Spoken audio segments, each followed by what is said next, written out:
What's up, man? What's going on? We're barking. We're darking. We're darking barking. I don't even know how you dark, but we're doing that, man.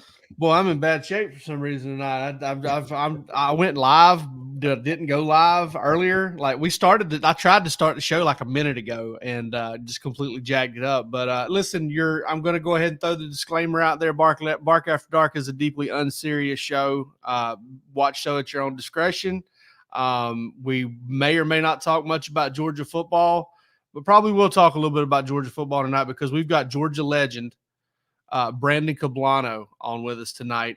He's just been graceful enough with his time to join us, and we're mainly going to goof off, but we're going to talk a little bit about the transition between Mark Richt and Kirby Smart and his time and all that stuff. But before we get to that, Jake Roos, what's going on with you, dude? Man, not too much. What a week it's been, dude. The weather has been absolutely terrible around here. So cold, and then it rained, and so man, I've just been kind of put away, trying to stay out of the streets and get through these last few days of dry January as well. That's been one of the keys to it. Stay out of the streets. Yeah, man, I'm out in these streets. You know how I be. My wife's always found it a challenge to keep me out of the streets too. So if we just keep this man out of the streets, he'll be good. We can have a happy life together if we can just keep him out of the streets. Yeah, it's been good, man. It's I'm with all these people. I've seen all these like January has been so long memes, and I'm with it, dude. January has really drug on this year. It's because you're doing dry January. It feels like that. Yeah, time disappears when you're drunk all the time. There's no doubt. It does. It does disappear when you're drunk all the time. What you up to? Not a whole lot, man. We're I held strong for as long as I possibly could on not getting a dog. We've been dogless for about 18 months. It looks like we're about to get a dog. So, I talked to you earlier today. I was on my way to a shelter trying to get a rescue, so I don't have to pay out the wazoo for a dog. But looks like I'm gonna have to pay out the wazoo for a dog. Probably not that. We're going to be cheap about it, but we're also just trying to find a dog that's not going to shed us out of house and home and all that stuff. But I've been broken down. My family has basically, like I told you earlier today, here's my philosophy: you hold as strong as you can for as long as you can, and then when you can't anymore, you grab a hold of this thing with you grab a hold of it by both handles and you try to control it. Like you try to make it the best it can possibly be for you. And that's kind of the way I've looked at it. Understandable. I agree. I think that's all you can do, man. That's all that can be asked of a man in your shoes. Yeah. Rhett Womack really hits the nail on the head as far as Jake Roos here with a little thug life. Got to keep Jake Roos out of them streets. Yeah. West Coast over here in Copper Hill, Tennessee. Yeah, no, I'm about as far East Coast in Tennessee as you could possibly be. Yeah, Rhett Womack says he's got a half American, half English, half American. Listen, I want a bulldog really bad. I'm not going to be able to get that, but we're going to try to get something hypoallergenic to the best of our abilities. It's going to have a doodle in it probably. But I thought you were getting this done today. Anyway, we can talk. No, we're not getting it done today. I went and saw that dog at the shelter today, and he was. I think somebody had slipped at some meth. Okay. That was one of the most insane animals I've ever been around, and it was a mix like of a giant schnauzer and a standard poodle and some other dogs, and it had paws about that big, and it was about 5 months old and weighed 45 pounds. Oh boy! So, and I don't mind big dogs. I'm cool with big dogs, but that one was going to be a horse, buddy. Yeah, there's no question. His name was Battleship. Oh my God! Yeah, you got to steer clear of that, dude. His name, the shelter had given him the name Battleship. Yeah, you gotta avoid that. All right, before we run our guest off with dog talk here, let's get into another kind of dog talk, if you will. That's right. Let's bring on BK, Brandon Kublanow. What's going on, dude? How's it going? Man, first of all, it can't go without saying. You've gained so much weight since you stopped playing. If you were only this big whenever you play, dude, how much weight have you lost? You look amazing. Thank you. Yeah, I lost. God, how much did I lose? I lost like Man, I was down to like 205 at one point. Okay. And then, but I've probably lost like 80 pounds, 70 or 80 pounds. I'm gonna tell you, the first time I saw you on the sideline after you had graduated, I went up to, this is a true story. I went up to somebody and I was like, "Is Brandon Kublanow sick? Is he gonna be okay?" Because that I'm not sure that's who that is. So I know I had a lot of people just like not recognize me at all in the slightest bit, and I mean that was pretty funny, and that was like right after I played, so some people still knew who I was, but I could walk by no have a clue. If I were you with that precipitous weight drop, I would have had to screw around with some people. Like I would have had to like mess around. Like, yeah, man, I got a rare blood disorder. I'm going to be going to Amsterdam here in about 6 weeks to try some experimental treatments. They're gonna give me the blood of a kangaroo or something like that. Just really drop some stuff on people. That'd have been a good idea. I should have used that trick, but I didn't. So what are you up to now? What's life after football like for you, man? It's good. Yeah, I'm in Atlanta. Got married not too long ago, and just working. Back to the regular life. And what line of work are you in? I do real estate development, and so yeah, I'm enjoying it.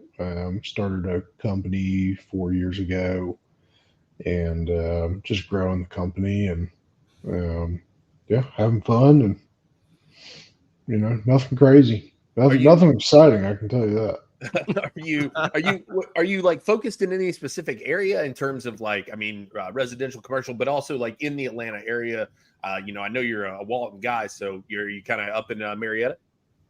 Yeah, we develop a commercial kind of all over the Southeast, really. Carolinas and Florida and Alabama and kind of all over the place. And so that honestly actually nothing in Atlanta, which is surprising. Yeah, I gotta say, if I was not doing business in Atlanta, I might have a hard time living in Atlanta personally. Yeah. I know. I just swung through there today and it was rough. I get that from my wife all the time. Yeah, there's not a lot more to build in Atlanta, is my feeling. Yeah, we're full. Yeah, it's pretty packed out. So life after football, you didn't. I mean, I think you did. You got the undrafted free agent thing and did some workouts, did some camp invites. I'm not sure exactly how that went. Maybe you could tell us here real quick. But what was it like? How hard was it to lay it down and move on? Yeah, I was with the Ravens for some time, and then after that, I got back to Atlanta, and I kind of was like, I wasn't really trying the hardest to make it, and I wasn't going to go do all the XFL or anything like that, and yeah, it was a hard transition though. I mean, you go from football all day, every single day, and just kind of free. You're a little bit more free in that, and it's definitely a different culture than like an office culture. And so, yeah, going into my first job and sitting in an office for 10 hours a day was pretty brutal to start. And I was like, holy shit, this is like going to prison, but but like I just go to this office park every day. It's the same thing. And so no, it was a hard transition, but it's part of life, I guess, and so luckily I got out of the job and got into the entrepreneurial world, and that's made the transition a heck of a lot better. Yeah, there's a lot of guys now. I mean, if you'd come along in this era, Brandon, who knows? You could have played 7, 8, maybe 10 years at this place. I mean, guys are getting all kinds of waivers. You could be hanging around just riding the college. And I'd be like $2 million richer. Yeah. You have a little change in your pocket. Yeah. I'd have hustled every business guy in Atlanta. just raking in that NIL Oh, money. yeah. So you're telling me that you would rather have been out there hand fighting with John Atkins than, you know, during good on good in practice than being at the office for 10 hours a day. Is that right? Oh, yeah. No doubt I'd rather be going up against sweaty John than be sitting staring at four walls all day. Yeah, that makes sense, man. That makes sense. I can tell you from a couple of old high school teachers like Roos and myself, teaching high school wasn't much better, buddy. Yeah. That was pretty shitty too. Yeah. At least you're working for yourself, man. Yeah. Yeah. No, so take us back a little bit, Brandon. I mean, obviously, you moved around a little bit on the offensive line, worked with several coaches in your time on the offensive line. I'm just curious, man, when you look back on your career, what are some of the standout moments for you?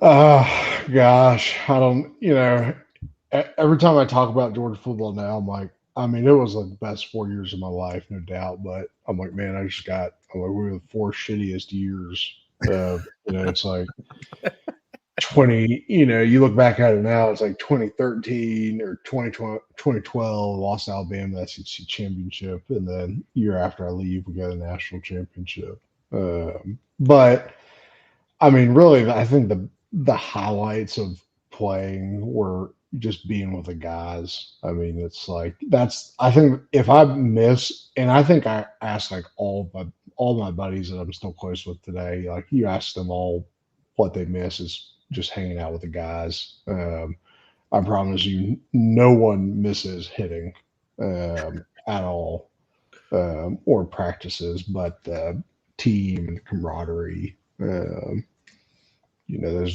are hard to beat for sure. Those are hard to beat. So you don't miss the busing over to the intramural fields while they were building the indoor? You don't miss that? Oh my God. Y'all remember that? Dude, I remember. Yeah. We bust over too, but we didn't have to bust over with a bunch of smelly 300-pounders either. I mean, that was the most ridiculous, even I look back now, I'm like, y'all could really not, like, how much money is the program making? You couldn't find a practice field. We couldn't make this so the practice field wasn't at the facility. We were driving. I mean, we were probably driving an hour a day. We were probably spending 15, 30 minutes on that bus. Yeah. Out there, back, and that, I don't know if you remember, but there were those solar panels next to the field, which made it like 1,000 times hotter. And I'll never forget during camp, it was like the hottest day during camp. And I remember like Ron was like dripping sweat and the coaches were passing out. And I was like, man, this is what in the world have we gotten into out here? But yeah, I don't miss that. Now they've got the indoor and living the high life now. The Ferrari leather whatever seats that they've got in the locker room. They've taken the track field. They've taken the track away from the track team. Now they're going to put extra fields over there. So they're going to move them out to where y'all were practicing back then. So you're telling me the track team needs to worry about those solar panels. Yeah. It's about time. I mean, that's what they should have done. They should have built the indoor right there in the first place. But your parents decided to birth you at the wrong time to be a Georgia football player. I know. You like you said, you came through. Listen, we got. I'm gonna blame this. I'm gonna blame this on Brandon because I know Brandon's Jewish, but he should have gone on a Mormon mission and then he could have really hit it. Like he could have hit it in stride. You know what I mean? Yep. No, I know. Yeah. I mean, like one of my best friends is like Glenn Welch, and he could have played the national championship year. He just decided that he was gonna go on and move on with life, and we all give him shit all the time. So you're talking about he could have played. He could have played the 2017 season. Yeah. Yeah, that'd have been fun, man. He got a chance to experience that Rose Bowl, which would have been a blast. So take me back to kind of the transition. You were there when Rick gets fired. You were there when Kirby gets hired, and you were there for the first year under Kirby. What was that whole thing like for you guys? Because, you know, I mean, I'm assuming, I bet it's a player by player thing. Some players were probably like, man, it was crazy. And other players were like, I just, you know, kind of, you know, whatever. It was still Georgia. But what was it like for you? Yeah,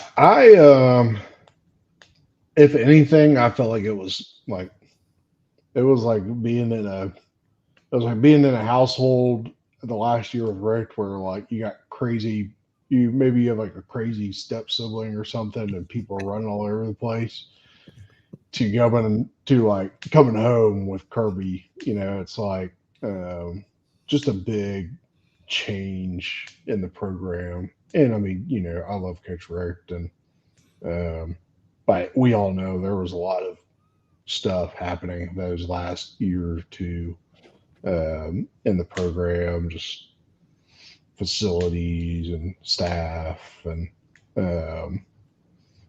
Coach Smart coming in just kind of like changed the direction. But to me, I mean, I knew Coach Smart from when he recruited me at Alabama. So, and I think a lot of the kids did, honestly. And so I don't think it was necessarily like a massive change to a lot of kids. And now there are some on there that probably were never going to be recruited to Alabama at the time. And so to them, yeah, it was a big shock. And if the coaches didn't want you on the team, I'm sure it was a big shock.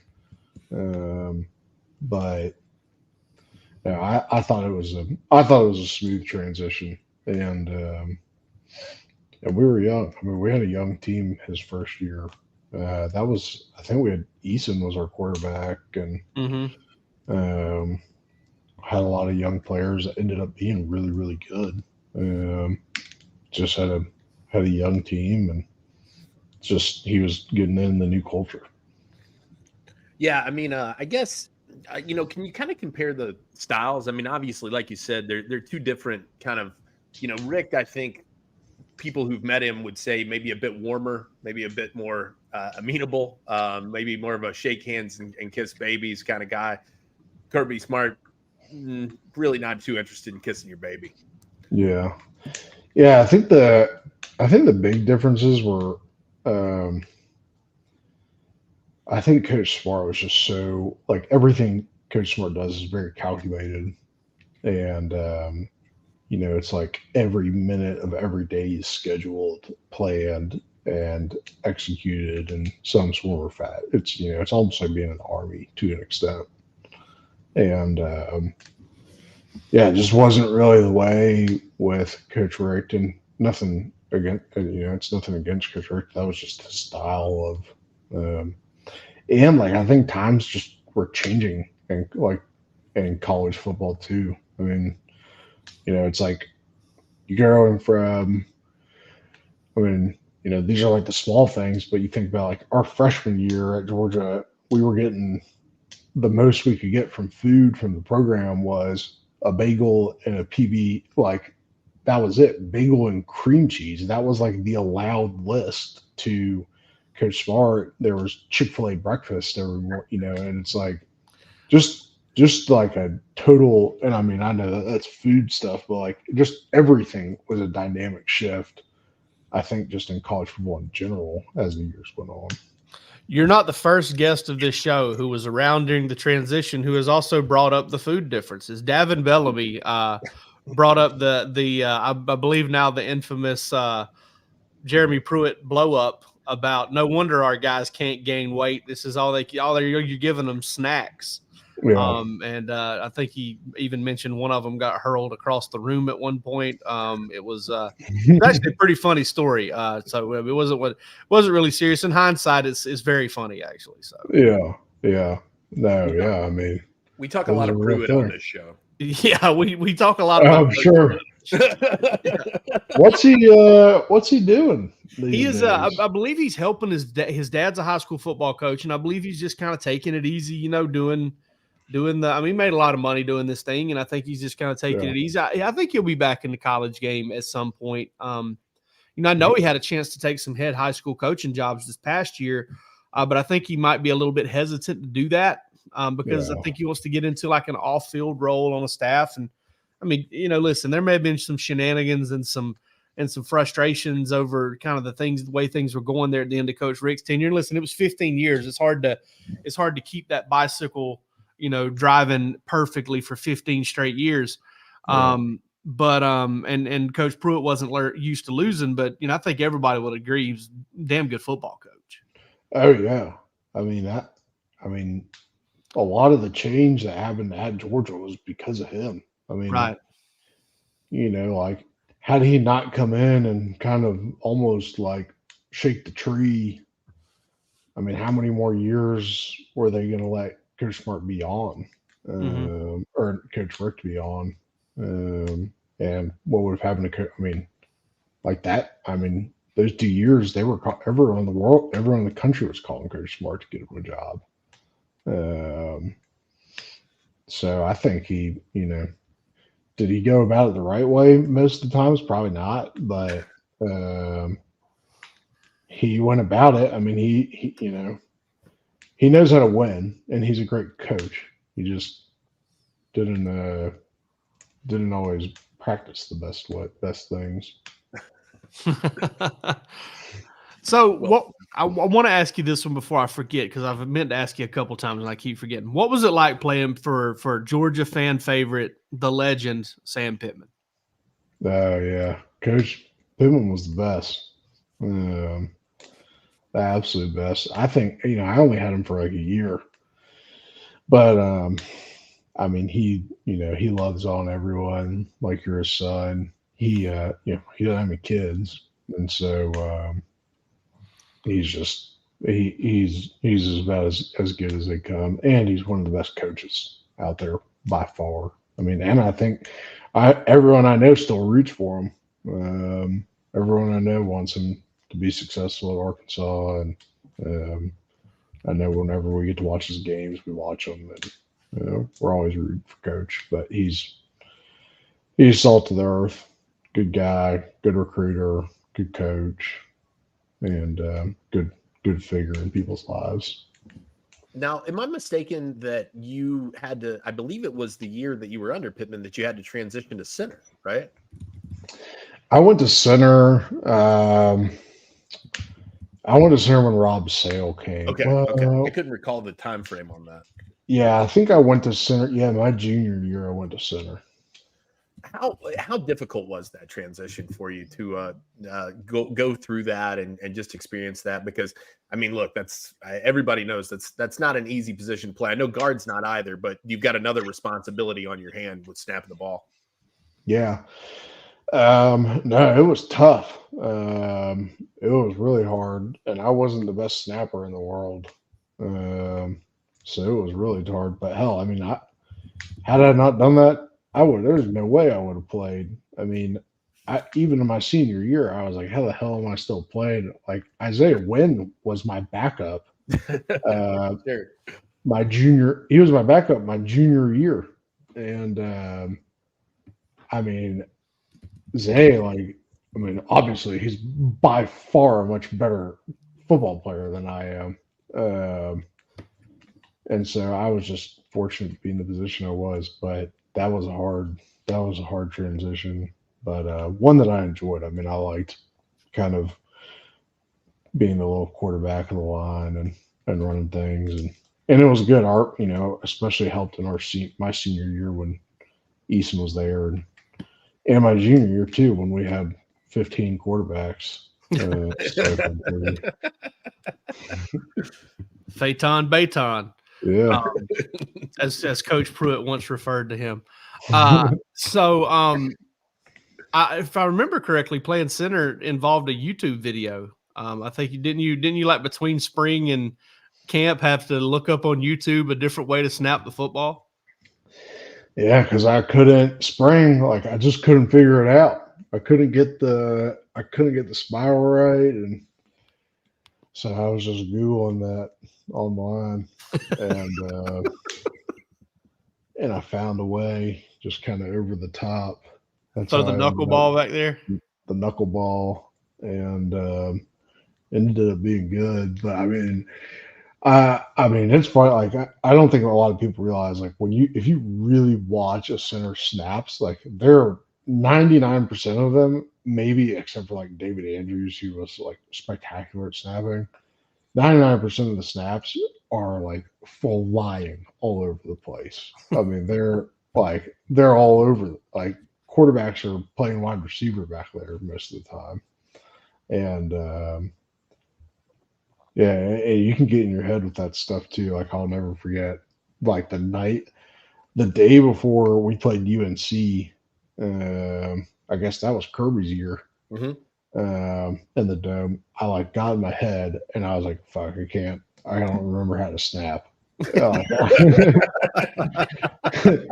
out of nowhere. I was like totally in my head. But me and my roommates were sitting in the front yard off of like Springer Street over by Canes, and I'm just snapping. We've got like 5 balls, snapping the ball. I was like, I gotta get this figured out. It was like Thursday before the game. Now, Brandon, I know you like you said, you were there during kind of the transition years and maybe missed out on some good stuff too. But how cool is it? I mean, just watching what Georgia has grown into in that time in these recent years, and knowing that you were a big part of the groundwork that was laid, being there for Kirby's first year, just kind of seeing where it's all at now. What kind of pride do you take in that, and how does that feel for you, man? Hey, and if I can real quick to add on to that, did you see it coming? Like, in addition to his question, kind of all in one, did you see it coming? Yeah, I think so. Yeah, I mean that's awesome. I'm so happy for those guys and for everyone that's won since we've been there. They all deserve it. They all work crazy, crazy hard, and yeah, I think that Kirby just had a shift in recruiting, and if you looked at, even if you looked at my class 2013. I think what's happening now is like a lot of these guys are just staying in state. And I mean, had you taken my class, the 2013 class of just the guys that were in state and they didn't go out of state, hell, we would have had a freaking crazy good team.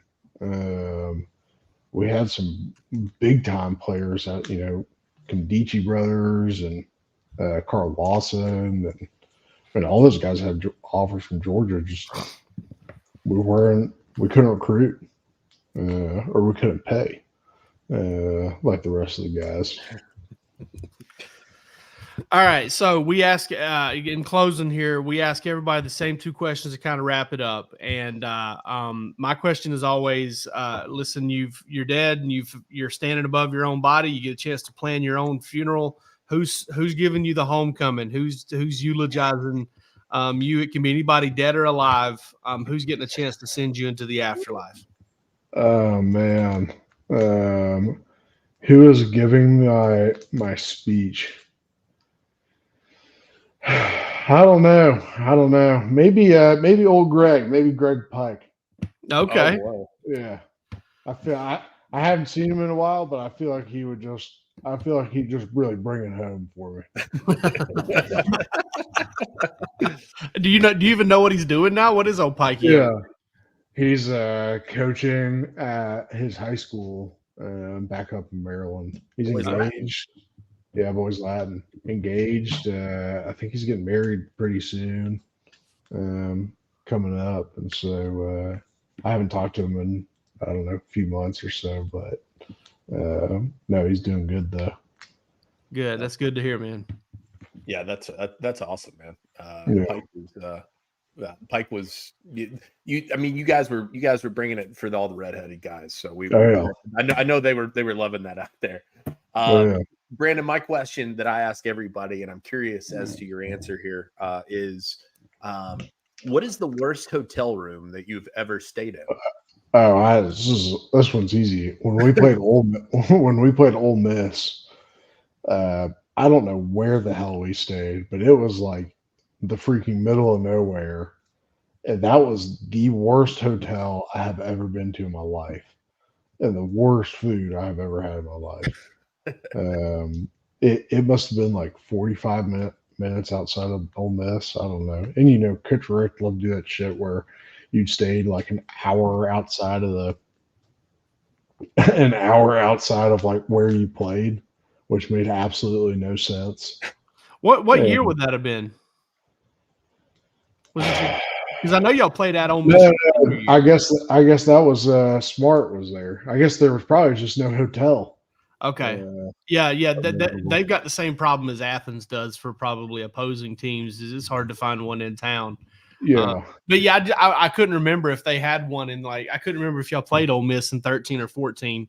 I knew you didn't in 15, so I couldn't remember if actually you'd played there. Y'all probably had to stay in Tupelo or something or somewhere outside of Tupelo. Yeah, it was pretty far, but it was pretty shitty hotel. You never forget. If I'm not mistaken, I think Bellamy also told us something along those lines, but then he reversed course and went to a place that he stayed at while doing camp. I think they stayed in NFL camp one year. They stayed at one hotel that was haunted, and that's right. I do remember. Yeah. Yeah, and it had him kind of scared to death a little bit. So yeah. But Brandon, thanks so much for your time, man. And I hope you make enough money to start your own bank or something, man. I mean, I know you're a smart dude, and I know you're going to be successful. And we appreciate you taking out some of your time to hang out with us. Yeah, thanks, guys. Appreciate it. Thank you, all right, brother.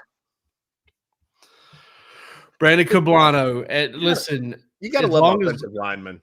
As long as I've ever known him, always that chill, always that kind of laid back.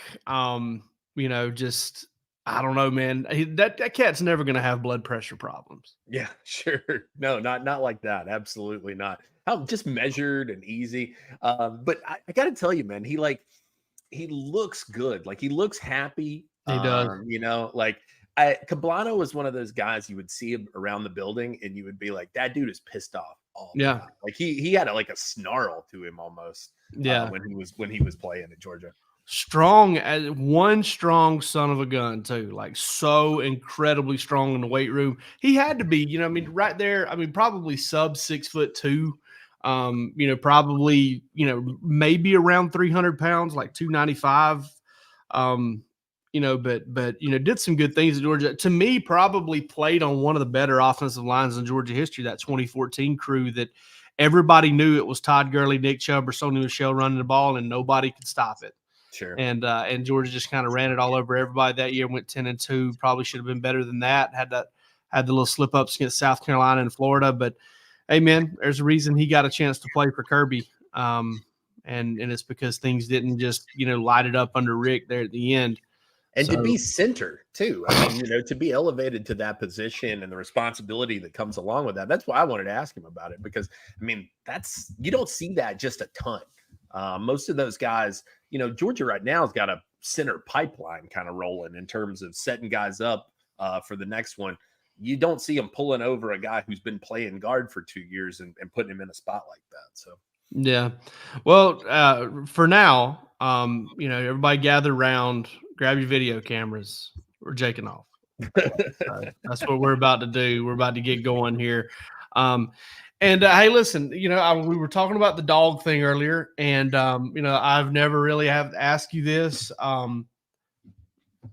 Pets, pups, memorable ones. Do you think you'll ever be a pet owner again? Tell me, Jake, what Jake Roos's overall philosophy is concerning four-legged friends.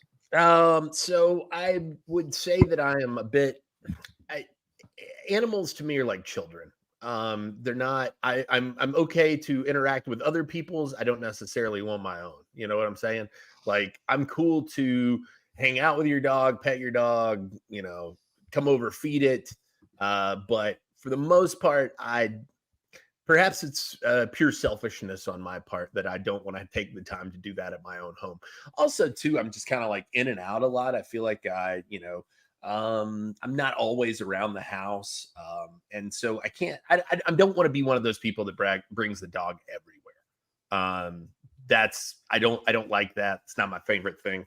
So I'm with dogs. I had a couple dogs that I really loved when I was a kid. But it was one of those things, man. Like when I was a kid, like our dogs just like got ran over all the time.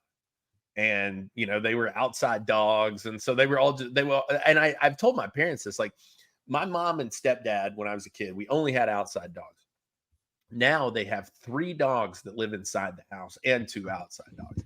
And I'm like, they dote over the house dogs. They're like the new children. And I'm like, what the hell happened? Like when I was a kid, the dog got crushed and everybody was just like, oh, well.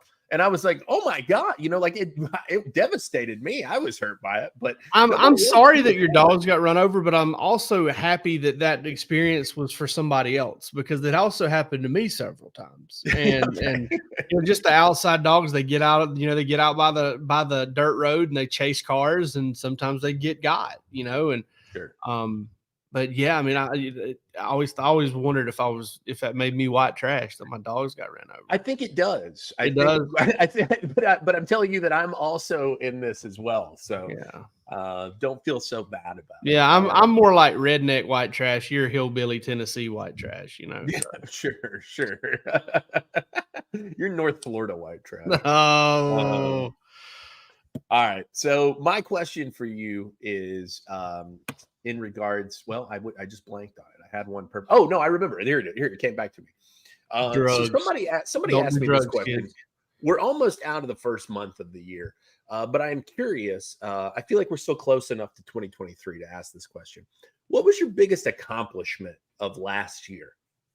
Man, I thought you were about to ask me what was my favorite month of January in 40 years. Biggest accomplishment of last year, or like thing you were most proud of, anything. It would yeah. I tell you what, for about 4 years running, I've been really proud that I have not made another kid.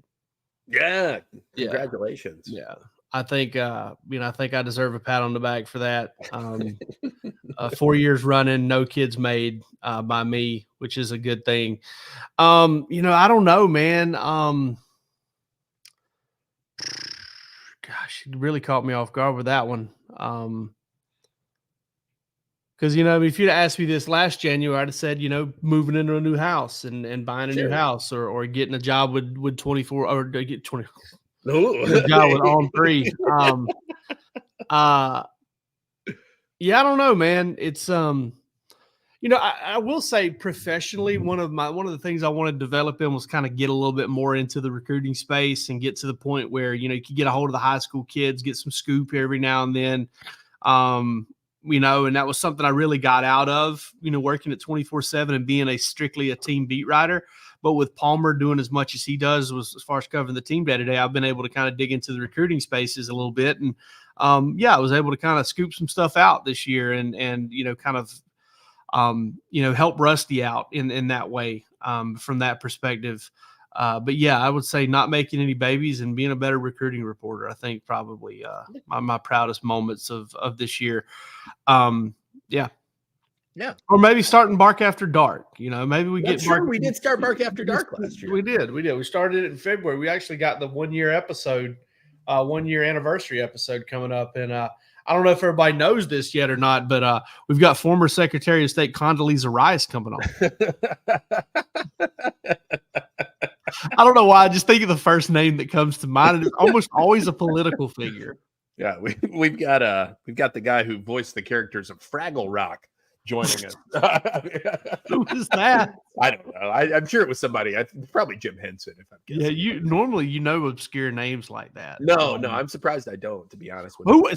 So who would be the absolute number one? Who would be your absolute number one guest, dead or alive, for Bark After Dark?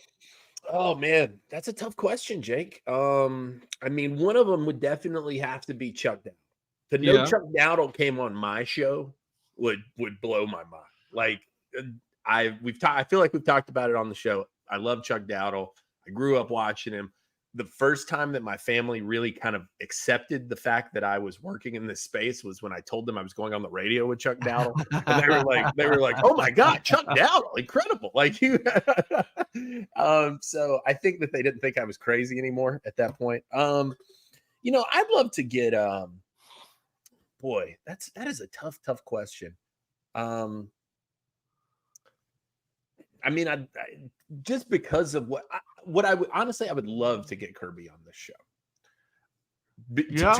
To not talk Georgia football. I would like to talk because I feel like Kirby Smart, it would either be a lot of fun or he'd be done with us in 2 minutes. Sure. Kirby's just not somebody that I feel like I know very much about him personally, right? Yeah.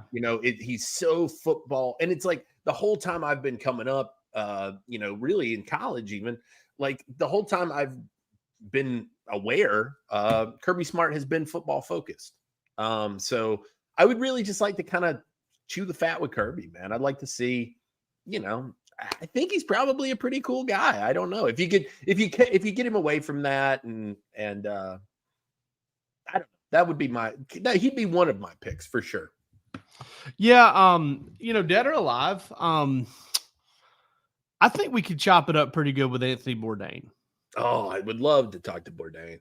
Yeah, I think we could have some fun talking with Anthony Bourdain. I don't know. I've read some things about him, and I've heard some people talk about him in interviews recently. He's actually been on my mind a lot lately. Relatively. I mean, I'm like not nonstop or anything, but like I bet he's definitely has come into my sphere, my thinking a lot more lately.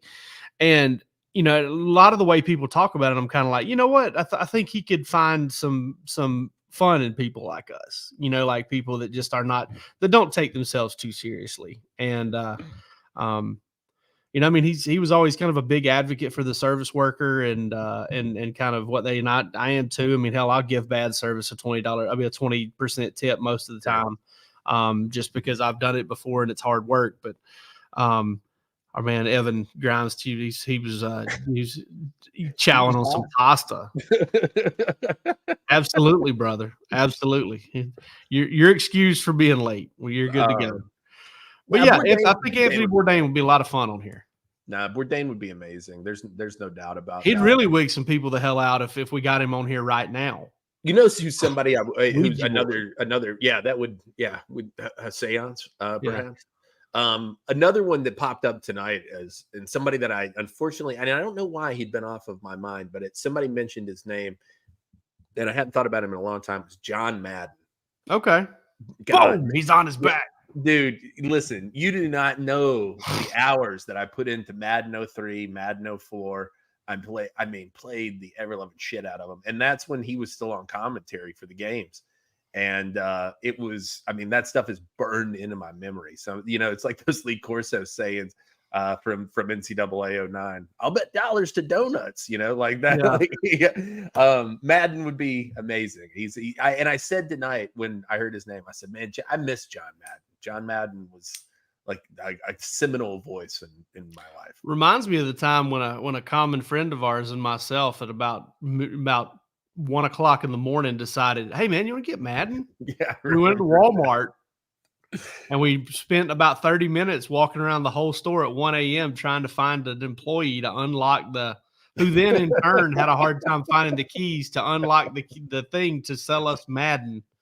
At 1 a.m. And yes, we did return and got a dynasty started, or not a dynasty started, but a franchise started immediately. So of course, that was good times. All right, Bark After Dark. We'll be back with you next week. Now, listen, after next week's episode, we're going to take the rest of February off, but we thought we needed to end the first year with a bang. Guest still to be announced, but if it's who I think it's going to be, you guys are going to be very satisfied. Bringing a banger. Yeah, banger.